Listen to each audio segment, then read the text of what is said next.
Students, today we are doing class 5 DAV My Living World chapter 8 properties of water. On a hot summer day when you go back home from school, your mother may give you cool नींबू पानी to drink. देखिए आप सब गर्मियों में नींबू पानी आपने जरूर पिया होगा. वो एक रिफ्रेशिंग ड्रिंक होती है, लेकिन वो बनती कैसे है. अब ये उसकी प्रिपरेशन बता रहे हैं सो दैट कि आपको समझ आए कि किस तरह से वो डिसोल्व हो रहा है वाटर के अंदर और उसे क्या बोला जाता है. मैं आपको लाइव ये एक्सपेरिमेंट करके दिखा रही हूँ कि कैसे हम लेमनेड बनाते हैं. सबसे पहले हम शुगर डालेंगे इसके अंदर.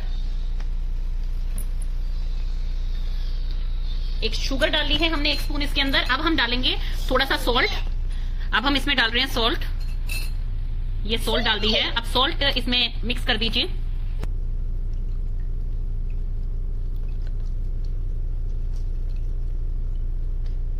अब ये आपका लेमनेड बनके तैयार हो गया है. ये इसमें बीज आ गया है उसका, नींबू का. और जब आप इसे मिक्स करेंगे, ये देखिए स्टूडेंट्स, ये इसके बिल्कुल बॉटम में आप देखेंगे तो ना आपको शुगर दिखाई देगी ना सॉल्ट दिखाई देगा, और जो इसके बीच में फाइबर्स दिखाई देते हैं वो लेमन के आपके फाइबर हैं. तो दैट मीन्स ये कंप्लीटली सोल्यूबल है आपके वाटर के अंदर.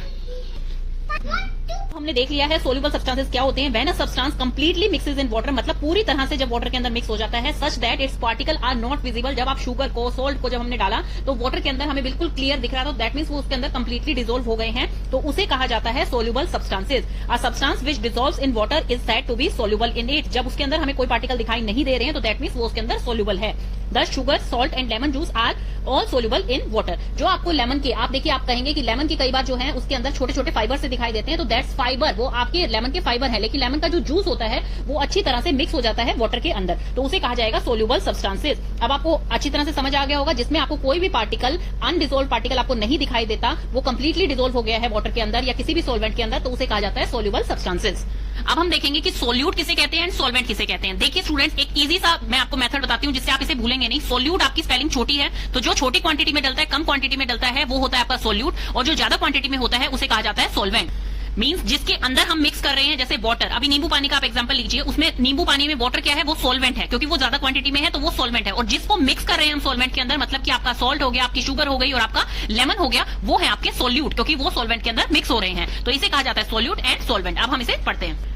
When a substance dissolves completely in any medium, we get a solution. जब पूरी तरह से कोई सब्सटेंस एक मीडियम के अंदर घुल जाता है तो एक सॉल्यूशन मिलता है हमें. By mixing sugar in water, we get a sugary water. तो वो एक सॉल्यूशन हो गया जो शुगरी वाटर है. शुगर उसमें क्या है, उसमें सॉल्यूट का काम करेगी शुगर, एंड सॉल्वेंट जो होगा वो होगा आपका water. The substance that gets dissolved in a medium to form a solution. Solution बनाने के लिए जो सब्सटेंस उसमें ऐड किया जाता है उसे सॉल्यूट बोला जाता है, और जिसके अंदर ऐड किया जाता है, the medium in which substance is dissolved, उसे सॉल्वेंट बोला जाता है. ये देखिए स्टूडेंट्स, ये एक एग्जांपल आप ले सकते हैं. इसमें सॉल्ट क्या है, सोल्यूट है, एंड सॉल्वेंट क्या है, आपका वाटर है. जब सॉल्ट को हम वाटर के अंदर ऐड करेंगे तो हमें क्या मिलेगा, एक सॉल्यूशन मिलेगा जिसे हम सॉल्टी वाटर भी बोल सकते हैं. ये है आपका सॉल्यूशन जिसमें कि सॉल्वेंट एंड सॉल्यूट दोनों मिक्स हो चुके हैं, और ये है आपका सॉल्यूट जो कि कम क्वांटिटी में है, एंड ये है आपका सॉल्वेंट जिसमें कि हम सॉल्यूट को मिक्स करेंगे. तो होप सो ये आपको अच्छी तरह से समझ आ गया किसे हम सॉल्यूट बोलते हैं, किसे सॉल्वेंट बोलते हैं, किसे सॉल्यूशन बोल रहे हैं. आपको समझ आ गया है सोल्यूट एंड सॉल्वेंट किसे कहते हैं. हम in previous activity, water is a solvent, water solvent है उसमें, whereas sugar, salt and lemon juice जो है वो सॉल्यूट्स हैं आपके. रिफ्रेशिंग नींबू पानी ड्रिंक इज अ सॉल्यूशन, और नींबू पानी जो बना है वो एक सॉल्यूशन बना है. सॉल्वेंट एंड सॉल्यूट जब मिक्स होते हैं तो वो एक सॉल्यूशन बनाते हैं. आपका आ गया है इनसोल्यूबल सब्सटेंसेस. अभी तक हमने पढ़ा था सोल्यूबल सब्सटेंसेस जो कंप्लीटली डिसॉल्व हो जाते हैं वाटर के अंदर, उन्हें कहा जाता है सोल्यूबल सब्सटेंसेस. लेकिन बहुत सारे मटेरियल ऐसे होते हैं don't get dissolved in water, जो कि पूरी तरह डिसॉल्व नहीं होते वाटर के अंदर, जैसे आपकी शुगर एंड लेमन जूस होते हैं. तो उन सॉल्यूशंस को कहा जाता है इनसोल्यूबल इन वाटर. तो इसकी एक्टिविटी आप परफॉर्म करके देख सकते हैं, जैसे सैंड एंड आप पेबल्स ला सकते हैं. कुछ सैंड को जब आप वाटर के अंदर घोलेंगे तो आपकी सैंड एज इट इज ही आपको दिखेगी. देखिए ये भी बिल्कुल प्लेन वाटर हमने ले लिया है. अब हम ले रहे हैं इसमें सैंड. सैंड को आप चाहे कितना भी मिक्स करेंगे तो वो थोड़ी देर बाद जब आप उसे छोड़ेंगे तो वो नीचे सेटल डाउन हो जाएगी. ये देखिए आपको इसमें सैंड दिखाई देगी कि नीचे ये सेटल डाउन हो गई है, ये देखिए प्रॉपर. तो दैट मीन्स कि ये जो है ये आपकी इनसोल्यूबल होती है वाटर के अंदर.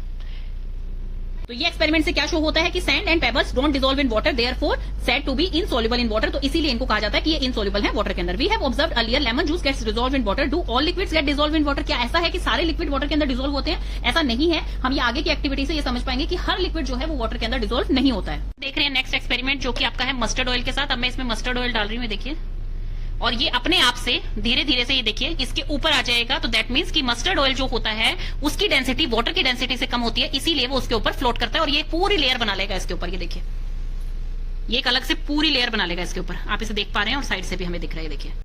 आप इसे कितना भी मिक्स करके भी देखेंगे तब भी ये जो है वाटर के अंदर मिक्स नहीं होगा और ना ये सिंक होगा। ये आप अच्छी तरह से देख पा रहे हैं क्योंकि इसकी मस्टर्ड ऑयल की जो डेंसिटी होती है वो वाटर से कम होती है, तो इसीलिए वाटर के ऊपर फ्लोट करता है। डेंसिटी स्टूडेंट्स आप नेक्स्ट क्लासेस में, हायर क्लासेस में जाके पढ़ेंगे कि क्यों चीजें वाटर के ऊपर फ्लोट करती हैं और क्यों सिंक करती है। देखिए पूरी लेयर आपको दिखाई दे रही है। ये जरूरी नहीं है कि सभी सॉलिड लिक्विड जो है वाटर के अंदर डिसॉल्व होते हैं, कई गैसेस भी जो है वो वाटर के अंदर डिसॉल्व होती हैं और कई जो होती है वो डिसॉल्व नहीं होती हैं। तो इसके कुछ एग्जांपल्स हम देखते हैं। गैसेस जैसे कि कार्बन डाइऑक्साइड एंड ऑक्सीजन है वो डिसॉल्व होती है वाटर के अंदर स्मॉल क्वांटिटी में। जो एक्वेटिक एनिमल्स आपके होते हैं उन्हें भी तो ब्रीदिंग के लिए ऑक्सीजन लेनी होती है और वो एक्सेल भी करते हैं, तो वो सब कहां होती है? वो वाटर के अंदर ही तो रहती है ना। तो वो वाटर के अंदर जो है वो सोल्यूबल गैसेस हैं, लेकिन नाइट्रोजन गैस जो होती है वो आपकी इनसोल्यूबल होती है वाटर के अंदर। तो ये हमने पढ़ा अभी तक सोल्यूबल और इनसोल्यूबल क्या होती है। नेक्स्ट टॉपिक हमारा आ गया है फ्लोटिंग एंड सिंकिंग। ये देखिए स्टूडेंट, ये तो आप जो है फर्स्ट क्लास से करते हुए आ रहे हैं। क्या चीज सिंक करती है, क्या चीज फ्लोट करती है, वो सबको पता है कि जो चीज लाइट वेट होगी वो फ्लोट करेगी और जो चीज हैवी होगी वो सिंक करेगी। लेकिन आप देख रहे हैं कि कॉइन जो है वो तो सिंक कर गए हैं एंड कॉर्क जो है वो लाइट वेट है और वो फ्लोट कर रही है। किस लिए फ्लोट कर रही है? क्योंकि उसका वेट कम है,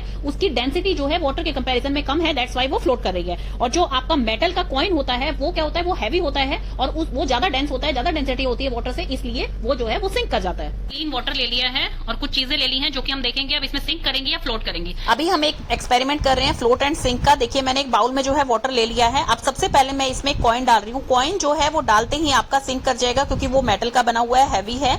अब मैं कॉर्क जो है आपकी जैसे बुक में दे रखा है उसकी जगह पे मैं वुडन के यहाँ पीसेस ले रही हूँ। वो जैसे ही हम डालेंगे वो फ्लोट करेंगे बिकॉज वो लाइट वेट है। ये एक्सपेरिमेंट आपने बचपन से किया हुआ है। अब मैं आपको आपकी क्लास के अकॉर्डिंग समझाती हूँ। अब मैं एक बोतल ले रही हूँ प्लास्टिक की और वो जब मैं इसके अंदर डालूंगी तो वो जो है वो फ्लोट ही करेगी बिकॉज एक तो उसका वेट कम है, वो ठीक है आपकी बात। लेकिन कोई भी चीज जो वाटर के अंदर जाती है तो वो क्या करती है? वो अपनी जगह बनाने के लिए उस जगह का वाटर को डिस्प्लेस करती है, क्योंकि एक जगह चाहिए होती है उस पर्टिकुलर चीज को वहां पर वाटर के अंदर रहने के लिए, तो वो डिस्प्लेस करेगी। जैसे ही वो वाटर डिस्प्लेस करेगी तो वो वाटर क्या करेगा? वो एक बायंट फोर्स लगाता है नीचे से, जैसे कि आप इसमें देख पा रहे हैं। बायंट फोर्स जो होती है वो ग्रेविटेशनल फोर्स होती है जो कि अपवर्ड थ्रस्ट करती है, मतलब अपवर्ड की तरफ लगती है। देखिए आप एरो की हेल्प से आपको दिख रही है, जैसे कि एक कोई भी ऑब्जेक्ट है जो कि ऊपर फ्लोट कर रहा है, जो आपको पिंक में दिख रहा है, उसमें क्या है? बायंट फोर्स जो है वो ज्यादा लग रही है और उसका ऑब्जेक्ट का वेट कम है, इसलिए वो फ्लोट करेगा।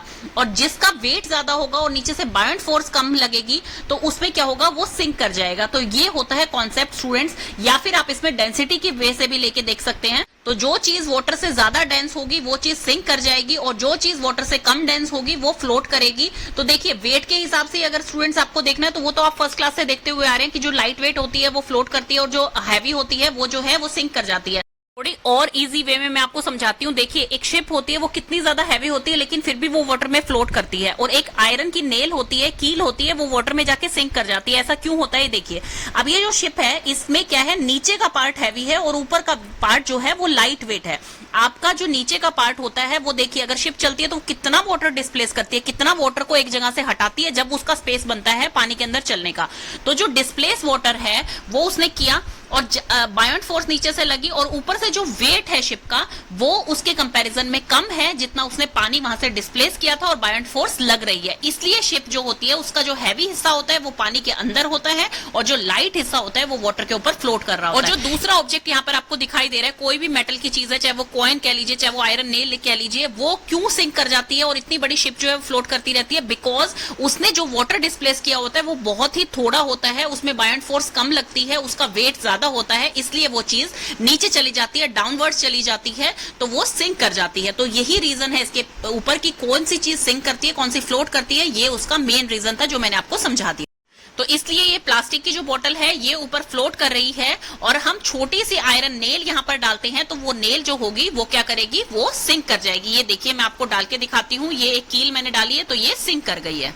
क्या देख पा रहे हैं कि मस्टर्ड जो ऑयल है is seen to form a layer above water. Water के ऊपर उसने लेयर बनाई है, इट मींस कि वो फ्लोट कर रहा है वाटर के ऊपर। वहीं दूसरी तरफ कार्बन टेट्राक्लोराइड जो है उसने एक लेयर बनाई है नीचे की तरफ वाटर के, दैट मींस कि वो सिंक कर गया। ऐसा क्यों हुआ है? क्योंकि मस्टर्ड ऑयल जो होता है उसकी डेंसिटी कम होती है स्टूडेंट्स वाटर के कंपैरिजन में, इसलिए वो ऊपर फ्लोट कर रहा है। एंड कार्बन टेट्राक्लोराइड जो है उसकी डेंसिटी ज्यादा होती है, इसलिए वो सिंक कर गया है। हमने क्या ऑब्जर्व किया कि कुछ मटेरियल जो होते हैं वो सिंक कर जाते हैं वाटर के अंदर, लेकिन कुछ मटेरियल जो है वो फ्लोट करते हैं उसके सरफेस पे, जैसे सैंड है, कॉइन है, पेबल है, carbon tetrachloride, iron nail, marbles, ये सारे मटेरियल जो है सिंक कर जाते हैं, डूब जाते हैं पानी के अंदर। और बाकी जैसे कॉर्क है, बटर पेपर है, थर्मोकोल है, सोडस्ट है, हेयर ऑयल है, मस्टर्ड ऑयल है, ये सब फ्लोट करते हैं वाटर के ऊपर। और ये किस वजह से होता है? इनके नेचर की वजह से और इनके टाइप की वजह से होता है, जो कि आप हायर क्लासेस में पढ़ने वाले हैं, डेंसिटी को और बायंट फोर्स को, कि वो क्या होती है और किस वजह से ये सिंक करते हैं, फ्लोट करते हैं। नेक्स्ट आपका टॉपिक आ गया है physical state of water. Water mainly exist in liquid form but it can be change into vapour और solid form. This is done by changing its temperature. अगर हम वाटर को हीट करते हैं तो वो वेपर फॉर्म में कन्वर्ट हो जाता है। अगर हम उसे रेफ्रिजरेट कर देते हैं, जैसे आपने देखा होगा कि आप आइस ट्रे में जब वाटर भर के रखते हैं तो वो क्या बन जाती है, सॉलिड फॉर्म, मतलब आइस बन जाती है आपकी, तो वो उसकी फॉर्म चेंज होती है, उसी को फिजिकल स्टेट बोला जाता है। सबसे पहले है आपका change of liquid water into water vapour. इस प्रोसेस को क्या बोला जाता है, जब आपका लिक्विड वेपर फॉर्म में कन्वर्ट हो जाता है उसे बोला जाता है इवेपोरेशन। और वो कैसे होता है वो आप दो एग्जांपल से समझिए। आपकी दो एक्टिविटीज हैं। सबसे फर्स्ट एक्टिविटी में आपके दे रखे हैं कि आप कोई भी हैंडकरचीफ लीजिए, कोई भी अपना हैंकी ले लीजिए, उसको आप वाटर में डिप करेंगे, फिर उसको वायर पे टांग देंगे, गीला है जब वो, तो कुछ देर बाद जब आप देखेंगे कि वो ड्राई हो गया है, जैसे कि आपकी मम्मा जो है कपड़े डालती हैं बाहर वायर पे और वो कुछ टाइम बाद जो है ड्राई हो जाते हैं। किस लिए होते हैं, वो कोई मैजिक तो नहीं होता है उसमें, वो किस लिए होते हैं, क्योंकि उनके अंदर का जो वाटर होता है वो इवेपोरेट कर जाता है, वेपर फॉर्म में कन्वर्ट हो जाता है, इवेपोरेट कर जाता है। It happens because the water gets evaporated, that is changed into vapor form. These water vapor go into the atmosphere. वो एटमोस्फेयर में जाते हैं। ये आप पूरा डिटेल में मैं आपको आगे बताऊंगी कि वाटर साइकिल के लिए किस तरह से मेंटेन करते हैं। पहले आप इवेपोरेशन को समझ लीजिए। तो ये एक एग्जांपल हो गया। सेकंड आपकी एक्टिविटी है, जैसे आप हाथ धो के आते हैं, आप हाथ धोते हैं तो उसके बाद जब आप हाथ को अगर मान लीजिए किसी टॉवल से आप नहीं पूछते हैं, नहीं सुखाते हैं, लेकिन थोड़ी देर बाद आप देखते हैं कि आपके हैंड जो है वो ड्राई हो जाते हैं। किस लिए होते हैं, वाटर जो है वो चेंज हो गया है वेपर फॉर्म में और इवेपोरेट हो गया है। तो ये दो एक्टिविटीज आप करके देख सकते हैं, जिससे कि आपको पता लग जाएगा कि इवेपोरेशन प्रोसेस क्या होता है। Change of a liquid into vapour form is called evaporation. अब नेक्स्ट स्टेज आ गई है चेंज ऑफ वाटर वेपर। अभी तक तो लिक्विड जो है वो वेपर फॉर्म में चेंज हुआ है, अब वेपर जो है वो दोबारा से लिक्विड फॉर्म में चेंज होता है, उस प्रोसेस को बोला जाता है कंडेंसेशन। तो ये प्रोसेस क्या होता है स्टूडेंट्स, इसमें क्या होता है कि वाटर वेपर्स जो होते हैं जब उन्हें कूल डाउन किया जाता है तो वो जो है दोबारा से वेपर से आपके लिक्विड फॉर्म में कन्वर्ट हो जाते हैं। इसकी फर्स्ट एक्टिविटी है, जैसे कि आप एक हॉट वाटर ले लीजिए कप के अंदर, जैसे कि हॉट वाटर है, बॉइलिंग वाटर है, उसके ऊपर जब आप एक सॉसर रखेंगे तो आप जब उसे कवर करेंगे तो थोड़ी देर बाद जब अगर आप मान लीजिए उसके ऊपर आइस रख देते हैं तो तुरंत ही उसके ऊपर से वाटर ड्रॉपलेट गिरनी स्टार्ट हो जाएंगी। लेकिन आप थोड़ी देर बाद देखेंगे, अगर मान लीजिए आपने आइस नहीं भी रखते हैं तो उसके ऊपर जो ड्रॉप से आ जाते हैं तो उसके ऊपर आप थोड़ी देर में देखेंगे जैसे आप उसको हटाते हैं तो वो लिक्विड फॉर्म में जो है वो आपको दिखाई देगा। The vapours coming from the hot water से जो वेपर्स आ रहे थे form liquid water on cooling पे वो लिक्विड बना देगा, मतलब पानी टपकता हुआ आपने देखा भी होगा। सैंपल से मैं आपको समझाती हूँ। कोई भी आपने लिक्विड केटल के अंदर ले रखा है, जब वो आप हीट करेंगे और इवेपोरेट होगा, वो इवेपोरेट होना स्टार्ट हो जाएगा तो देखिए भाप निकल रही है, इसका मतलब ये प्रोसेस हो रहा है इवेपोरेशन, कि वाटर से वो वेपर्स में कन्वर्ट हो रहा है। तो इस प्रोसेस को इवेपोरेशन बोलेंगे। जो ये प्लेट यहाँ पर रखी हुई है इसमें भाप इकट्ठी होगी, वेपर्स इकट्ठे होंगे, उसके ऊपर रखी हुई है आइस, तो आइस के कारण वो जो वेपर्स हैं वो किस में कन्वर्ट हो जाएंगे, आपके लिक्विड फॉर्म में कन्वर्ट हो जाएंगे। तो ये वाला प्रोसेस कंडेंसेशन कहलाएगा और ये वाला प्रोसेस आपका इवेपोरेशन कहलाएगा। इवेपोरेशन देखिए स्टूडेंट्स आपका कैसे होता है, आपने कई बार देखा होगा कि डॉक्टर आपको बोलते हैं कि आपको ये जो दवाई है ये पानी में मिलानी है और पानी जब जो है एक ग्लास लेना है आपको, और वो जब आधा रह जाए तब आपको पीना है, तब तक वो कॉन्सेंट्रेटेड हो जाएगा। तो आधा वो कैसे होता है, हम बॉयल करते रहते हैं तो वो आधा पानी इवेपोरेट हो जाता है, तब उसके बाद वो आप लेते हैं तो वो कहलाता है इवेपोरेशन प्रोसेस। अब होप तो आपको अच्छी तरह से समझ आ गया होगा कि इवेपोरेशन क्या होता है, मींस कि वाटर जो है वो वेपर फॉर्म में कन्वर्ट हो जाते हैं। एंड कंडेंसेशन प्रोसेस कौन सा होता है कि जो वेपर्स होते हैं वो लिक्विड फॉर्म में दोबारा से कन्वर्ट हो जाते हैं। ये इसका एग्जांपल मैं आपको दिखा रही हूँ। ये ग्लास लिया है मैंने, इसके अंदर मैंने आइस डाल दी है अभी, और अभी आप देखिएगा विद इन फ्यू सेकंड्स इसके ऊपर जो लेयर्स बन जाएंगी, यहाँ पे भाप की लेयर्स इकट्ठी हो जाएंगी। आप देख पा रहे हैं इसमें कि ड्रॉपलेट्स जो हैं बाहर अपने आप ही क्रिएट होने लगी हैं। जब अंदर ये मेल्ट हो रही है धीरे धीरे आइस, तो ये ऊपर इसके ड्रॉप्स बनने लगे हैं। आपने सर्दी में देखा होगा कि ग्लासेस जो होते हैं आपकी गाड़ी की या कुछ भी, आप उनपे ऐसे हैंड से नेम लिख पाते हैं इस टाइप से, तो वो किस वजह से होता है, वो कंडेंसेशन प्रोसेस की वजह से ही होता है आपका। जैसे कि सेकंड एग्जांपल इन्होंने भी यही दिखा रखा है कि एक टम्बलर के अंदर जब आप आइस निकालेंगे बहुत सारी, तो उस टम्बलर के ऊपर धीरे धीरे जो है ड्रॉपलेट्स बन जाएंगे, ऐसी जैसे मैंने अभी लाइव दिखाई आपको उस ग्लास के ऊपर। या कोई भी बोतल है आपकी फ्रिज में रखी हुई है, आप उसे बाहर निकाल के रखते हैं तो छोटे छोटे से ड्रॉप्स उस बोतल के ऊपर बन जाते हैं। तो इस प्रोसेस को बोला जाता है जिसमें आपकी वेपर फॉर्म जो है वो लिक्विड फॉर्म में कन्वर्ट हो रही है ऑन कूलिंग, तो उसे बोला जाता है condensation process. Such a process of conversion of water vapour into liquid form occurs in nature also on a large scale. Can you guess when, कब होता है ये हमारा वाटर साइकिल के लिए बहुत ही एसेंशियल प्रोसेस होता है। नेक्स्ट टॉपिक हमारा आ गया है water cycle. Water from ocean, seas, rivers and lakes changes into vapour as it evaporate due to the heat of the sun. देखिए जैसे ही हीट रेज पड़ती है सन की वाटर के ऊपर, चाहे वो ओशन में है, सी में है, रिवर में है, तो वो इवेपोरेट होना स्टार्ट हो जाता है। These water vapours rise up as they go very high, they get cooled and condense to form a tiny droplet of liquid water. जब ये ऊपर जाते हैं तो वहां पर जो एटमॉस्फेयर होता है वो कूल होता है और उसमें क्या होता है, कंडेंस होना स्टार्ट हो जाते हैं, मतलब टाइनी ड्रॉपलेट बनने लग जाते हैं इस वेपर के। More water vapor condense, the drop of water in the clouds get bigger and bigger. Finally, they fall back on the earth as rain. जितना ज्यादा गर्मी होगी, जितनी ज्यादा हीट रेज आती है पृथ्वी पे, उतना ही ज्यादा इवेपोरेशन होता है, और जितना ज्यादा इवेपोरेशन होगा उतने ही वेपर्स जो है ज्यादा इकट्ठे होंगे आपके एज अ टाइनी ड्रॉपलेट्स की फॉर्म में आपके क्लाउड्स के अंदर। और फिर उसके बाद क्या होता है, उसके बाद प्रोसेस होता है रेन का। सबसे पहले इवेपोरेशन हुआ, फिर कंडेंसेशन होगा, कंडेंसेशन के बाद आपका जो प्रोसेस होता है उसे प्रेसिपिटेशन कहते हैं स्टूडेंट्स। तो वो फिर रेन की फॉर्म में, स्नो की फॉर्म में आपके पृथ्वी पर दोबारा से आ जाता है। देन है a part of rain water which falls on the earth sink into the ground. Some of the ground water is taken up by the plants and some of it goes in wells and spring. Rain का वो ground में चला जाता है जिसे हम underground water बोलते हैं। जैसे कि आपने देखा है वेल होते थे, जो कुएं होते थे, वो अंडरग्राउंड वाटर होता है। आपके प्लांट्स के द्वारा यूज किया जाता है अंडरग्राउंड वाटर, और आपके जो हैंडपंप होते हैं उसमें भी अंडरग्राउंड वाटर ही आता है। और ज्यादातर वाटर जो होता है जैसे इसमें बता रखा है, and most of the rain goes back to the river and sea, from there it again evaporated by the heat of the sun. The cyclic process of the evaporation of water from the earth surface followed by its condensation is called water cycle in nature. तो इसी process को इसीलिए इसे water cycle बोला गया, क्योंकि cyclic form में होता है। थोड़ा पानी तो जो है आपके ग्राउंड वाटर में चला जाता है, और ज्यादातर पानी जो है वो दोबारा से आपके रिवर, सी, ओशंस इनमें चला जाता है, और फिर दोबारा से प्रोसेस स्टार्ट होता है इवेपोरेशन का एंड कंडेंसेशन का। इसी प्रोसेस को जिसमें इवेपोरेशन एंड कंडेंसेशन होता है, मतलब पहले वेपर्स फॉर्म में कन्वर्ट होएगा, फिर वेपर से दोबारा से जो है टाइनी ड्रॉपलेट्स बन जाएंगी, वाटर फॉर्म में आ जाएगा, तो वो क्या होगा आपका, उसे वाटर साइकिल कहा जाता है। Raindrops when just formed are the purest form of water. Raindrop जब बनती हैं तो वो प्योरेस्ट फॉर्म ऑफ वाटर होती है। By the time they reach the surface of the earth, जैसे ही वो अर्थ के सरफेस पे आ रही होती हैं तो उसमें वो इंप्योर हो जाती हैं। कैसे? उसमें कई सारी हार्मफुल गैसेस जो कि हमारे एटमॉस्फेयर में प्रेजेंट होती हैं वो मिल जाती हैं, एंड डस्ट एंड स्मोक जो है वो उसके साथ मिक्स हो जाता है, इसलिए वो इंप्योर बन जाती है। अदरवाइज रेन ड्रॉप्स जब फॉर्म होती है तो वो सबसे प्योरेस्ट फॉर्म ऑफ वाटर होती है। ये बहुत ही आसान है बच्चों। सबसे पहले वाटर होता है, आपकी जो पृथ्वी पे वाटर है, वाटर के बाद उसमें क्या होगा, सनलाइट की प्रेजेंस में वो हीट होना स्टार्ट होगा और वो इवेपोरेट कर जाएगा। इवेपोरेट करके जितनी ज्यादा गर्मी होती है, आपको ये कहते हैं ना कि कितनी ज्यादा गर्मी हो रही है तो अभी बारिश आने वाली है, तो ये अनुमान लगाया जाता है, तो वो बिल्कुल सही होता है। वो क्या होता है, जैसे ही वाटर इवेपोरेट करेगा, जितनी ज्यादा गर्मी बढ़ेगी वाटर उतना ही इवेपोरेट करेगा, गैसियस फॉर्म में ऊपर जाएगा। ऊपर जाने के बाद क्लाउड्स में क्या होगा, क्लाउड्स में फिर वो भर जाएगा, और क्लाउड्स में कंडेंसेशन प्रोसेस होगा। मींस वो जो वेपर्स आपके इवेपोरेट होकर ऊपर आए थे तो वो लिक्विड का फॉर्म लेंगे, और फिर प्रेसिपिटेशन की हेल्प से वो रेन, स्नो, चाहे आपके ओला है या कोई भी तरह से वो आपकी पृथ्वी पे वापस आ जाएगा। तो ये प्रोसेस पूरा चलता रहता है, इसे बोला जाता है वाटर साइकिल। अब मैं आपको बताती हूँ कि प्लांट्स क्या हेल्प करते हैं वाटर साइकिल को मेंटेन करने में। देखिए, आपने एक प्रोसेस का नाम सुना है ट्रांसपीरेशन, ये मैंने आपको पिछले चैप्टर में करवाया था, जो आपका प्लांट्स वाला चैप्टर था। जिसमें क्या होता है कि जो वाटर ड्रॉपलेट होती है वो गैसियस फॉर्म में एनवायरमेंट में फैल जाती है, उस प्रोसेस को कहा जाता है ट्रांसपीरेशन। अब ये कैसे स्टार्ट होता है,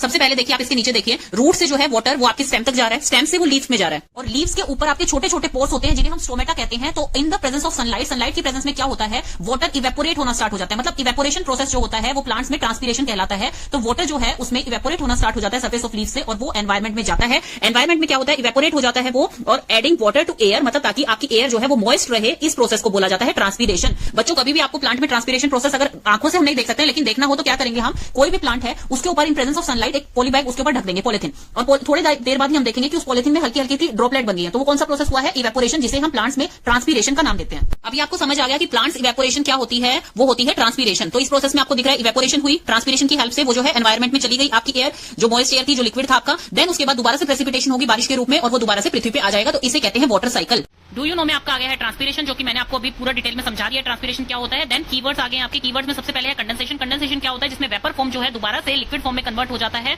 कूलिंग डाउन होने पर उसे कंडेंसेशन कहा जाता है। इवेपोरेशन क्या होता है, जब आपका लिक्विड जो है वो वेपर फॉर्म में कन्वर्ट होता है, उस प्रोसेस को बोला जाता है इवेपोरेशन। देन सोल्यूट क्या होता है, सोल्यूट एक ऐसा सब्सटेंस होता है जो कि डिसॉल्व होता है किसी मीडियम के अंदर ताकि एक सोल्यूशन बन सके, उसे सोल्यूट कहा जाता है। फॉर एग्जांपल सॉल्ट जो है वो एक सोल्यूट है जब वो पानी के अंदर, पानी एक मीडियम है, पानी एक सॉल्वेंट है और मीडियम भी कह सकते हैं आप उसे, जब वो पानी के अंदर मिक्स होता है तो वो एक सॉल्टी वाटर बनाता है जो कि एक सोल्यूशन हो जाता है। सोल्यूशन क्या होता है, mixture formed when a substance dissolves completely in any medium. एक ऐसा मिक्सचर जिसमें कि सब्सटेंस मतलब solute, dissolves completely in any medium, medium मतलब सॉल्वेंट। जब एक सोल्यूट जो है सॉल्वेंट के अंदर कंप्लीटली डिसॉल्व हो जाता है तो वो एक मिक्सचर बनाता है, उस मिक्सचर को सोल्यूशन कहा जाता है। सॉल्वेंट क्या होता है, द मीडियम, जैसे मैंने ऊपर दोनों में बता दिया है, जो मीडियम होता है वो आपका सॉल्वेंट होता है और जो सब्सटेंस है वो आपका सोल्यूट है। The medium in which a substance is dissolved, जिसमें कि आपका सब्सटेंस मिलाया जाता है जिस मीडियम में एक सोल्यूशन बनाने के लिए, उसे आप सॉल्वेंट कहेंगे। नेक्स्ट आ जाती है इसकी एक्सरसाइज। इसकी एक्सरसाइज सबसे पहले है fill in the blanks. A substance which dissolves completely in a liquid is said to be soluble. जो कंप्लीटली डिसॉल्व हो जाएगा उसे सोल्यूबल कहा जाएगा। The substance that dissolve in a medium to form a solution is known as solute. जो substance मिलाया जाता है मीडियम में एक सोल्यूशन बनाने के लिए उसे सोल्यूट कहा जाता है। मस्टर्ड ऑयल जो होता है वो इनसोल्यूबल होता है आपका वाटर में। एक्वेटिक एनिमल्स जो है breathe oxygen gas dissolve in water, वो ऑक्सीजन गैस को ब्रीथ करते हैं। Change of a liquid into vapour form is called evaporation. जो लिक्विड आपका वेपर फॉर्म में कन्वर्ट चेंज होता है उसे उस प्रोसेस को इवेपोरेशन कहते हैं। Condensation is a process of change of vapours into liquid form. आपका ट्रू एंड फॉल्स आ गया है इसमें। Sugar and salt are soluble in water, yes ये कंप्लीटली हो जाते हैं सोल्यूबल, तो इसे सोल्यूबल कहा जाएगा। Hair oil is insoluble in water, yes hair oil जो है वो सोल्यूबल नहीं होता है वाटर के अंदर।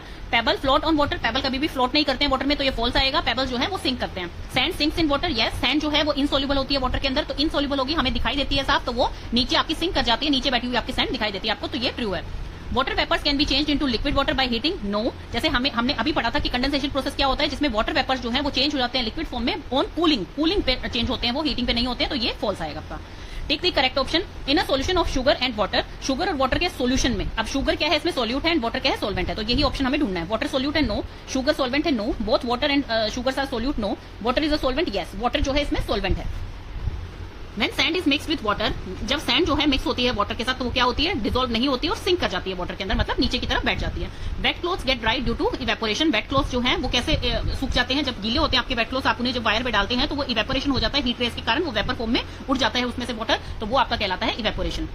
Mixture of sugar, salt and lemon juice is in water is a solution, जब ये मिक्स हो जाएंगे सारी चीजें तो ये सोल्यूशन बन जाएंगी, otherwise sugar, salt and lemon juice जो है वो आपके सोल्यूट है एंड वाटर जो है वो आपका सोलवेंट है, तो ये एक सोल्यूशन बना देंगे। Answer the following question in brief, ये ब्रीफ में मैं आपको बता रही हूँ। Find a solution, substance get dissolve in medium to form solution, solute और सोलवेंट जब मिलते हैं तो वो सोल्यूशन बनाते हैं। What is a solvent, solvent क्या होता है, medium in which substance is dissolve, जो मीडियम होता है आपका जिसके अंदर सोल्यूट को ऐड किया जाता है, सब्सटेंस को ऐड किया जाता है सोल्यूशन बनाने के लिए, उस मीडियम को कहा जाता है solvent. Name two substances that are soluble in water, salt and sugar लिख सकते हैं आप। Name two substances that are insoluble in water, sand and oil लिख सकते हैं। Write the name of 4 substances that float on water, यहाँ पर oil आप मस्टर्ड ऑयल करके स्पेसिफिकली लिख सकते हैं। Name 4 substances that float on water, cork है आपका जो कि फ्लोट करता है वाटर में, mustard oil, thermocol, butter paper. Name the 3 forms of water, 3 forms of water कौन सी होती है, जो उनकी फिजिकल स्टेट होती है, जिसको हम सॉलिड, लिक्विड एंड गैस कहते हैं। सॉलिड अगर आपको वाटर देखना है तो वो आइस होती है आपकी, लिक्विड फॉर्म हम जैसे पीते हैं पानी वो लिक्विड फॉर्म होती है। गैशियस फॉर्म कौन सी होती है, जो आपकी हीटिंग के द्वारा वो इवेपोरेशन प्रोसेस होता है जिसमें वाटर वेपर्स कन्वर्ट हो जाते हैं, वो आपकी गैशियस फॉर्म होती है। तो ये चैप्टर आपका पूरा फिनिश हो गया स्टूडेंट्स, अगर आपको फिर भी कोई क्वेरी है तो आप पूछ सकते हैं।